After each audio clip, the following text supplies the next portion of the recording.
criterios de planificación, es decir, cuáles serían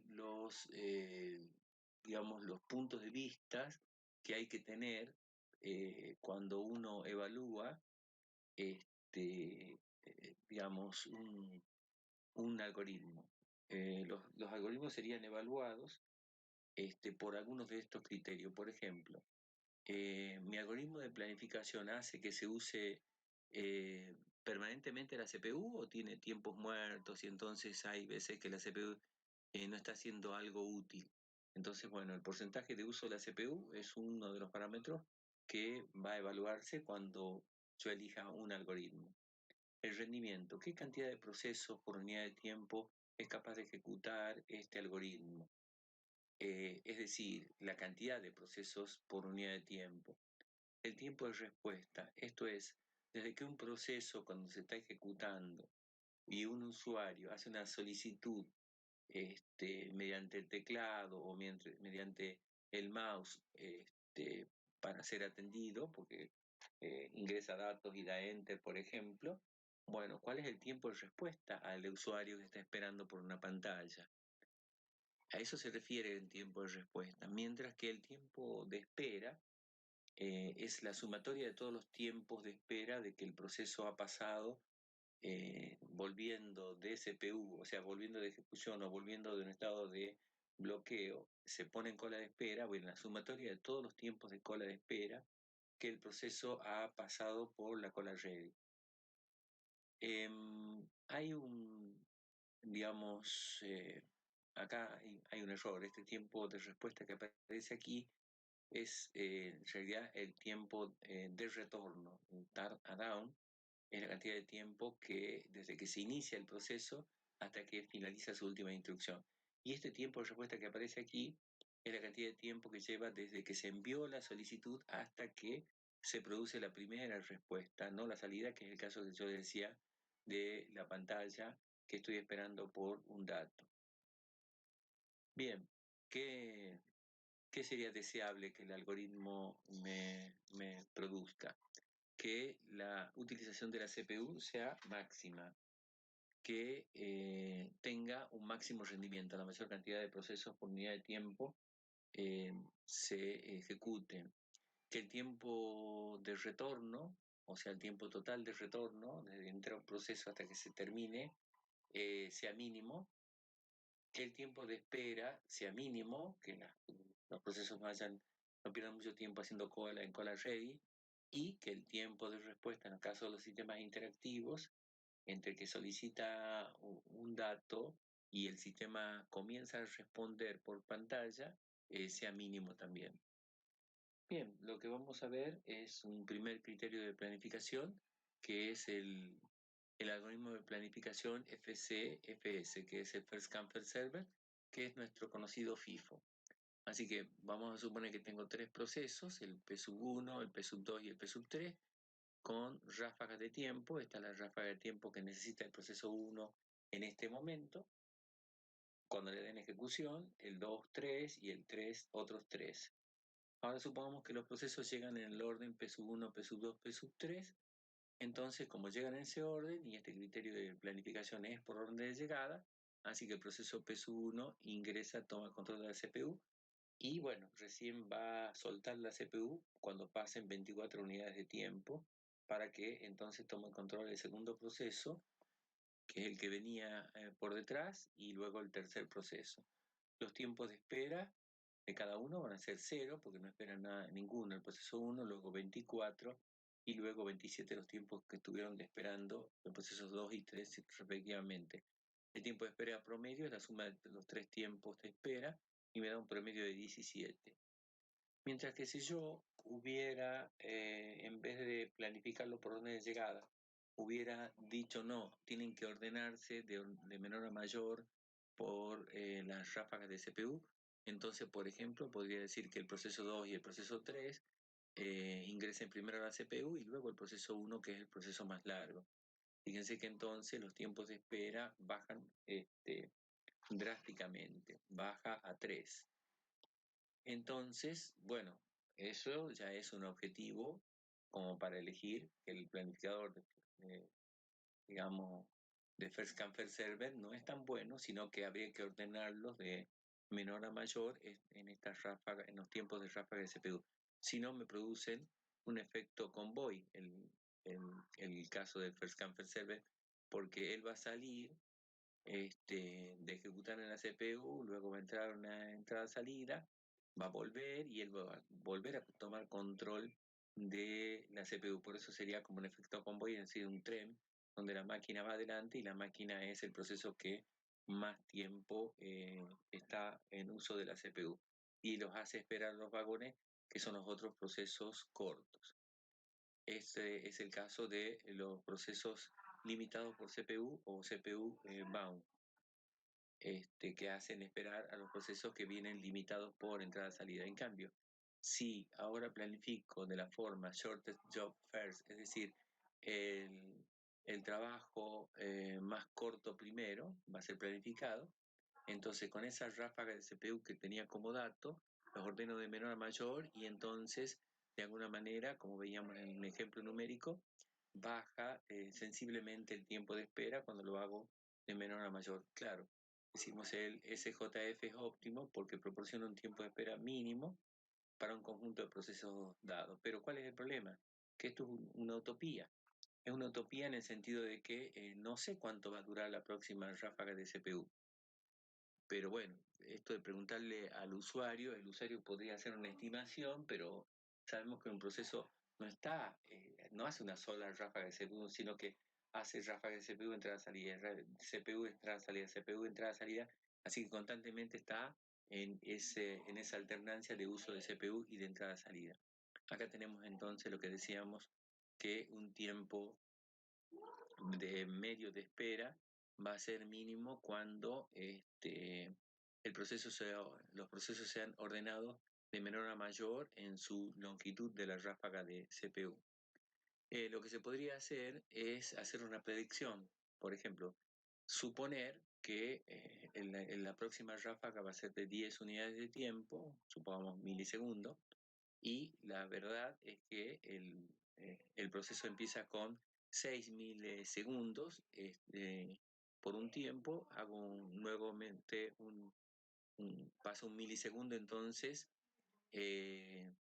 tengo que el nuevo sigue en 6, digamos la próxima ráfaga sigue en 6, ahora el algoritmo es una ecuación que es del tipo exponencial, lo que hace es hacer una predicción, se va acercando a la realidad, ha bajado la ráfaga a 4, sigue bajando entonces la estimación, llega un momento en donde coincide la estimación, el pronóstico que yo estaba haciendo con la realidad, y el pronóstico sigue bajando cuando en realidad se conserva de 6 milisegundos, luego baja a 4 y entonces la estimación comienza a subir en base a que dio un salto y ahora la ráfaga verdadera es del orden de los 13 milisegundos y entonces la curva, que es una exponencial, va a tratar de acercarse asintóticamente a la realidad y de esa manera entonces con esta línea celeste vamos a ir acercándonos, haciendo una predicción, haciendo un pronóstico de cuál podría ser la ráfaga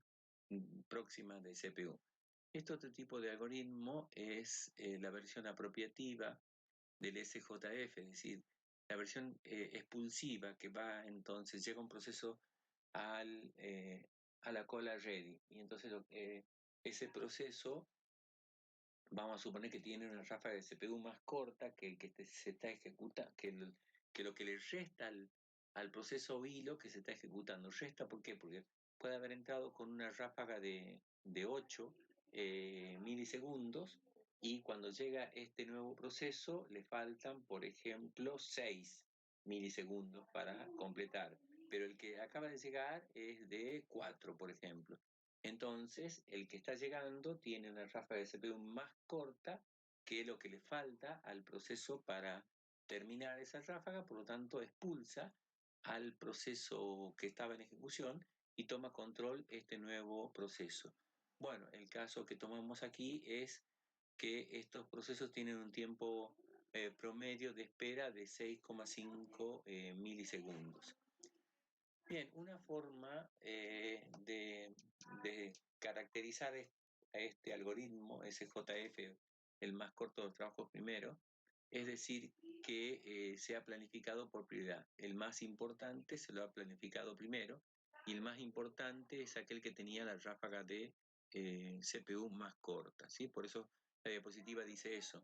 El SJF es la planificación por prioridad, donde la prioridad es la inversa del próximo tiempo de ráfaga de CPU previsto.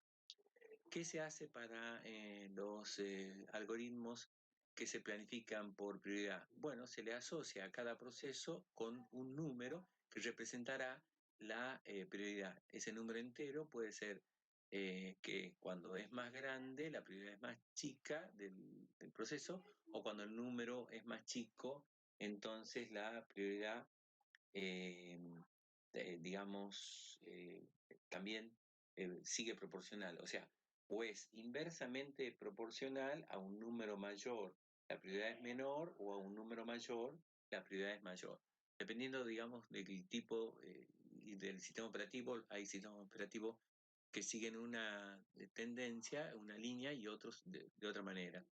También hay que ver que cuando planificamos con un criterio de prioridad, vamos a suponer que el algoritmo es apropiativo, o sea, es expulsivo o no. Por ejemplo, cuando es expulsivo, llega un proceso de más alta prioridad que otro que está en ejecución, entonces inmediatamente lo sacan al que está en ejecución y es repuesto por este otro nuevo proceso que acaba de llegar. ¿Cuál es el problema de los planificadores por prioridad? Que pueden llevar a inanición, porque es posible que procesos de baja prioridad estén permanentemente esperando a llegar, y cuando ya están a punto de llegar a usar la CPU son reemplazados por procesos que tienen más alta prioridad y entonces no avanzan nunca para tomar la CPU. ¿Cuál es la solución? El aging, el envejecimiento. Hay entonces un algoritmo que revisa la caller ready y le va tomando el tiempo de espera que tiene este proceso en caller ready, y a medida que va aumentando el tiempo de espera, le va aumentando la prioridad a este proceso en algún valor. De esa manera se evita que el proceso caiga en inanición, ¿sí? Ahí se ve el ejemplo entonces de, digamos, por ráfaga de tiempo y cuál sería la prioridad que se le da. Aquí, por supuesto, no tiene nada que ver, no es como el SJF, sino que, bueno, viene establecida externamente, el usuario le ha puesto el valor de la prioridad y entonces los procesos son atendidos con algún criterio, son atendidos por prioridad. Por ejemplo, en este caso, el proceso, el valor, el número de la prioridad, cuanto más chico, tiene mayor prioridad. Por eso es que el proceso P sub 2 tiene el número 1 y entonces es el proceso 2 arranca primero, luego termina su ráfaga y el que sigue en prioridad es el proceso 5 porque tiene el número 2. Entonces vemos que cuando el número es más chico, el proceso tiene más alta prioridad. Tiene un tiempo medio promedio de espera de 8,2 milisegundos. Otro criterio de planificación son el que apareció en la década del 60 cuando aparecieron los sistemas de tiempo compartido y los usuarios entonces se sentaban en las terminales para poder ejecutar sus programas y entonces tenían interactividad, eran procesos interactivos. Entonces la idea era que se le asigne una porción de tiempo a cada proceso, de manera que todos los procesos, todos los usuarios que estaban usando el computador, reciban una porción o un quantum de tiempo que sea razonable, cosa de que no estén esperando mucho tiempo estos usuarios. Considerado entonces que la máxima espera que se puede tener a un usuario sin que pierda la calma serían 2 segundos. Bueno, habría que ver cuánto fijamos en base a la cantidad de procesos que hay en este momento activos, y entonces hacemos una ronda, un round robin, y por ejemplo podemos darle de 10 a 100 milisegundos. 100 milisegundos es una décima de segundo de porción de tiempo de procesador, ¿sí? Pueden ocurrir dos cosas. Cuando el proceso está ejecutando en esa cuota, en ese quantum de tiempo, él termine su ráfaga antes de que finalice el quantum de tiempo, o que, bueno, no le alcance el quantum de tiempo y el proceso tenga que ser expulsado porque ya se le venció ese quantum de tiempo y él necesitaba tener más tiempo para poder ejecutar más instrucciones. En ese caso, vuelve el proceso tal cual como si fuera una cola FIFO y se pone en último lugar. Y entonces, de esa manera, se divide el tiempo del procesador en rodajas, en rebanadas o en quantum de tiempo, que todas tienen el mismo valor. Es entonces que la idea es que ningún proceso espere más de n-1 por q unidades de tiempo, siendo q el quantum de tiempo, y si son 10 procesos, bueno, 9 por 50 milisegundos, por ejemplo, son 450 milisegundos. A los 450 milisegundos voy a ser atendido nuevamente si, digamos, todavía me hace falta seguir ejecutando porque, bueno, con la ráfaga de CPU de 50 milisegundos no me alcanzó para terminar la ráfaga que yo tenía. El temporizador, que es un registro del procesador que contabiliza el tiempo que va transcurriendo, es consultado cada vez que aparece interrupción y cuando el temporizador indique que se le ha vencido el quantum de tiempo, el proceso es expulsado y pasado de nuevo a cola ready. ¿Qué pasa con los rendimientos de estos algoritmos? Si el Q, el quantum de tiempo, es muy grande, entonces estoy en el mismo caso que un FIFO, un First Come First Served. Por tanto, no me ha servido hacer un tiempo de espera promedio más chico, sino que se ha comportado como si fuera un FIFO tal cual, porque bueno, capaz que el quantum de tiempo es de 1 minuto, 2 minutos, es enorme, entonces digamos, no me aporta nada, sigue comportándose como un first come first served.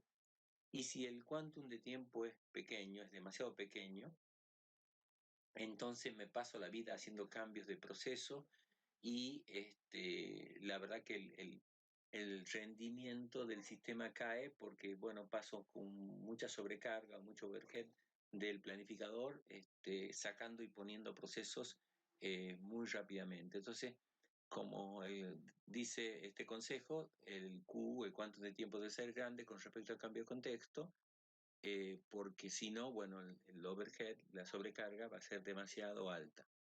Aquí hay un ejemplo entonces de 3 procesos que están en cola ready y tienen ráfagas de CPU de 24, 3 y 3 y el quantum de tiempo es de 4.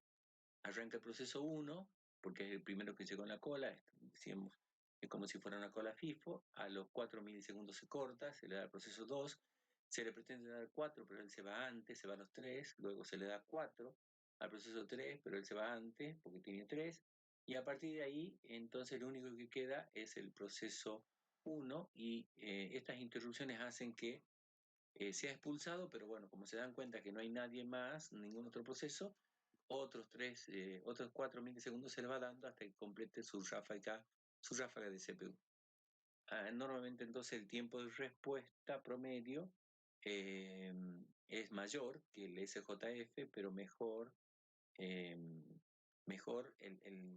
tiempo de respuesta. Este es el tiempo de turnaround, el tiempo de retorno de los procesos va a ser peor que el caso de los SJF, pero es mejor el tiempo de respuesta porque no tengo que esperar que se vaya, digamos, o que lo expulsemos un proceso de alta prioridad, en este caso por ráfagas de tiempo, sino que lo sacamos y distribuimos el reloj, distribuimos la CPU en base a un reloj, de manera que todo el mundo pueda tener, avanzar en la ejecución de sus procesos un quantum de tiempo cada vez. Así que, bueno, dice el quantum de tiempo debería ser grande en comparación con el tiempo de, sí, lo que dijimos antes, con el tiempo de cambio de contexto. ¿Y por qué? Porque el cambio de contexto anda en el orden de los 10 microsegundos, así que, bueno, estamos hablando de 100 veces más o 1000 veces más chico que el quantum de tiempo de unos 10 milisegundos. Así que bueno, aquí tenemos 3 casos de que un proceso tiene un quantum de 10 y bueno, y su tiempo de ejecución de ráfaga era de perdón, su tiempo de ráfaga era de 10 y el quantum ha sido de 12, por lo tanto no tuvo ningún cambio de contexto.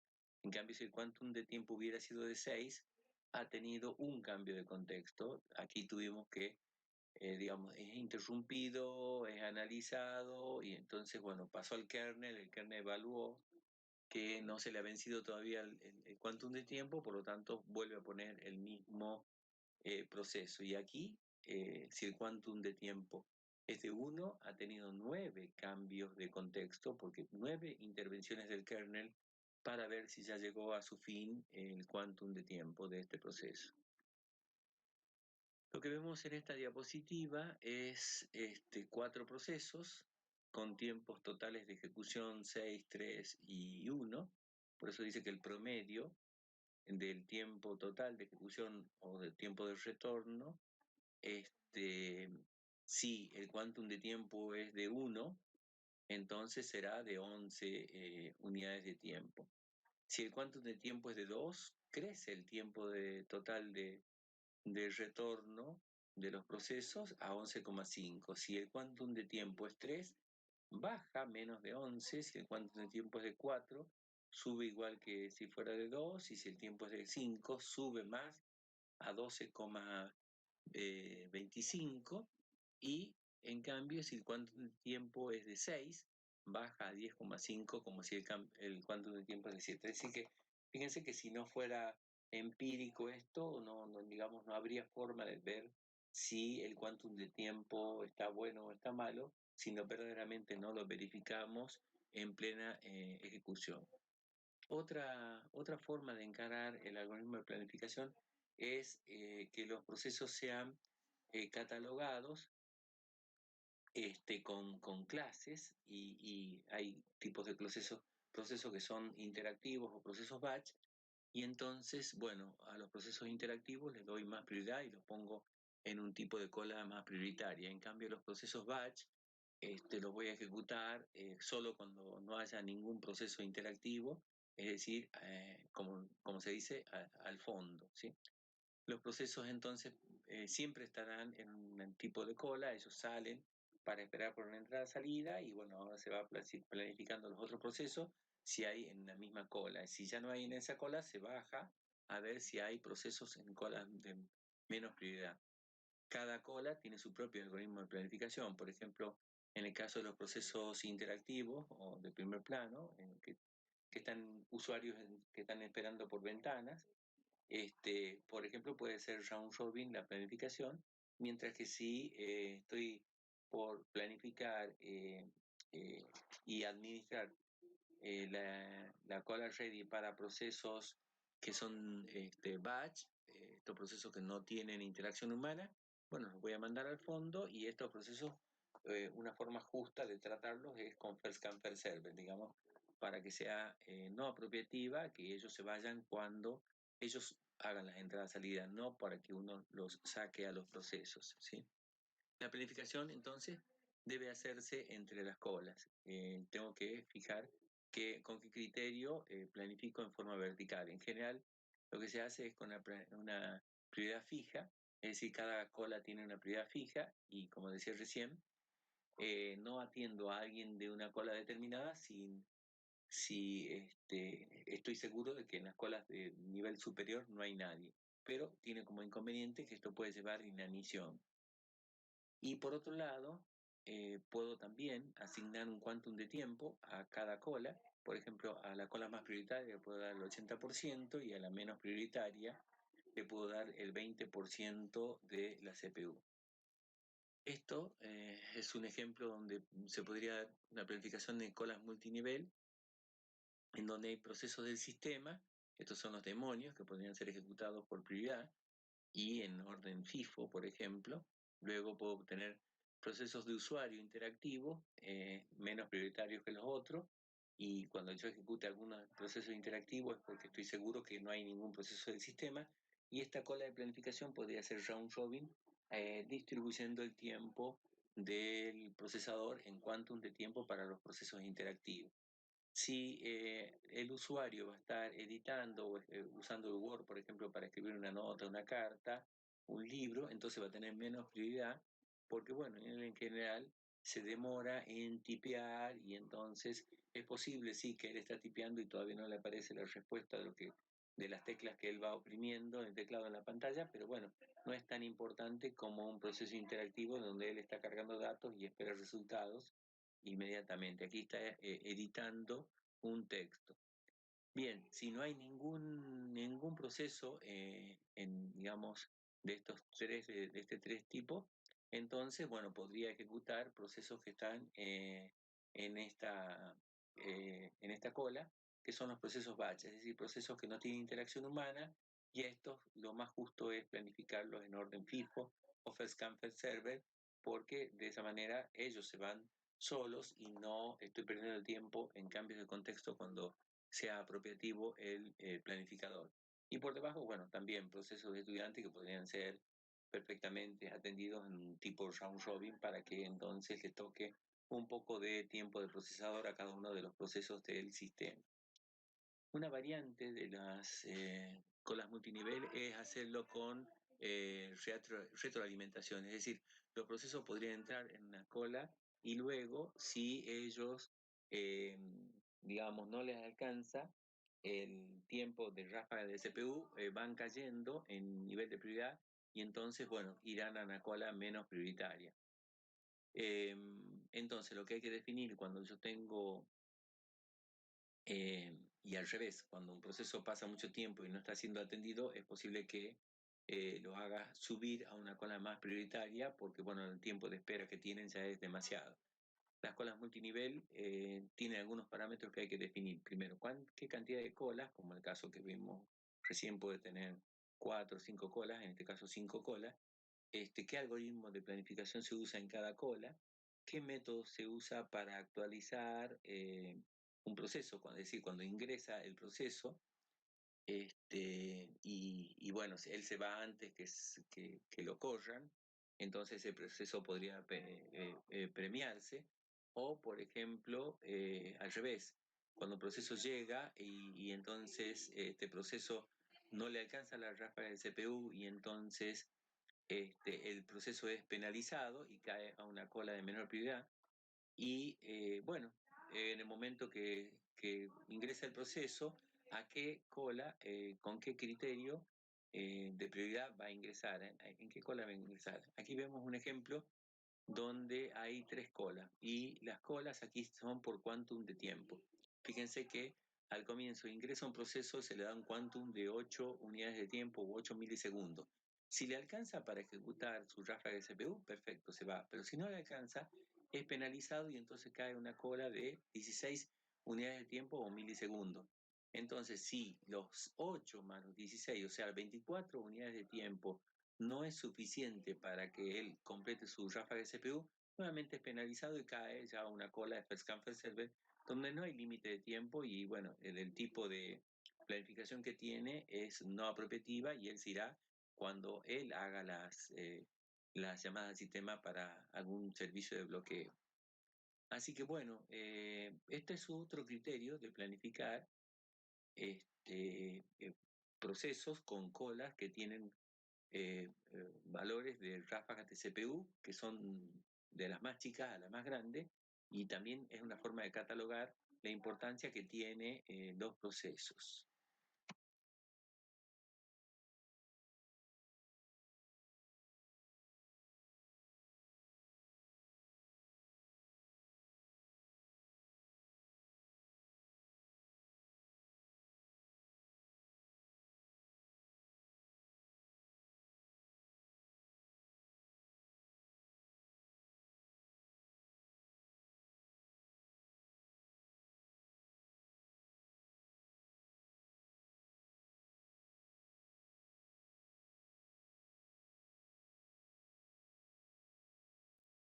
Bueno, ok, ese es el primero de los videos. Después hay un segundo video del capítulo 5. Eh, digamos, les ha costado entender, hay algunas dudas que han surgido. ¿Qué piensan ustedes? Sí se entendió, profe. Sí, creo que de Sí, momento profe. bien, profe. Bueno, quería agregar algo que a lo mejor no lo dije ahí en ese video, que cuando en estas diapositivas que, hace rato, como hace como una hora, cuando estaba revisando las diapositivas, me he dado cuenta de que cuando habla de planificador de corto plazo, esa diapositiva, eh, para aclarar un poquito más el tema de los plazos, he agregado estas dos diapositivas, las 6 y las 7 que he traído del capítulo 3, en donde cuenta un poco digamos, allá cuando vimos proceso en el capítulo 3, qué significa este tema de los corto plazo, largo plazo o mediano plazo. Este, entonces, eh, bueno, eso van a encontrar ahora si han bajado el capítulo 5 ayer, bájenlo de nuevo porque ahora hace como una hora actualicé este capítulo 5 de las diapositivas, ¿no? Algo que quería decirles respecto y voy a usar esta diapositiva, respecto de la tarea del planificador, es lo siguiente. Nosotros tenemos que pensar que hay un sistema operativo que funciona como el gobierno del sistema de computación, es el administrador de los recursos y él puede tomar los recursos cuando a él se le antoje y cuando haya una razón valedera para hacerlo. Resulta que tenemos un módulo del sistema operativo, un módulo tremendamente importante, que es el planificador. ¿Sí? El scheduler es una parte del sistema operativo, más bien del kernel, o sea, de la parte central del sistema operativo, de la parte residente del sistema operativo, que sí o sí ha de correr en modo privilegiado, con el procesador en modo privilegiado. Ese, ese ordenador, ese clasificador de la cola ready, llamado scheduler o planificador, es el que va a ordenar entonces la lista de procesos o de hilos, dependiendo de lo que se ejecute, de esta llamada cola ready. Es decir, cuando los procesos o hilos estén en el estado ready, él cada tanto, es decir, cada vez que ocurre un evento, un cambio de proceso, porque eh, el tics del temporizador, el tics del reloj, dice que se le acabó el tiempo al que estaba en ejecución y entonces debe ser reemplazado por otro para distribuir el tiempo del procesador entre todos los que están en cola ready, va a actuar, fíjense, la porción del kernel llamada planificador va a actuar sobre la cola ready de procesos o de hilos, ¿sí? Queda claro que esta es una cola de procesos o de hilos. Acá no se habla de los códigos del mismo sistema operativo. ¿Qué significa eso? Solamente va a clasificar, va a ordenar a los procesos o hilos. Esos procesos o hilos son como clientes del gobierno, son como los clientes de esta empresa que administra el sistema operativo. Los otros componentes, que son parte del gobierno, no entran aquí. Esto es, si yo estoy ejecutando un proceso o un hilo en la CPU porque fue seleccionado por el planificador y el despachador se encarga de llevarlo y cargarlo sobre la CPU, llenar los registros de la CPU con los valores de ese proceso o hilo, puede ser que cuando se está ejecutando ese proceso o hilo aparezca un evento en el hardware y entonces ese evento se tramita como si fuera una interrupción. Decimos nosotros, el hardware interrumpe, el CPU, él o la CPU se da cuenta de que hay una interrupción pendiente y para atenderla debe desalojar eh, al proceso que está en ejecución y cargar la rutina de interrupción. Bien, ahí vemos un caso que la rutina de interrupción nunca va a pertenecer a la cola ready. ¿Por qué? Y no, porque está por encima de los clientes. Aquí solamente se planifica y se ordenan los clientes. Esos clientes se llaman procesos o hilos, ¿sí?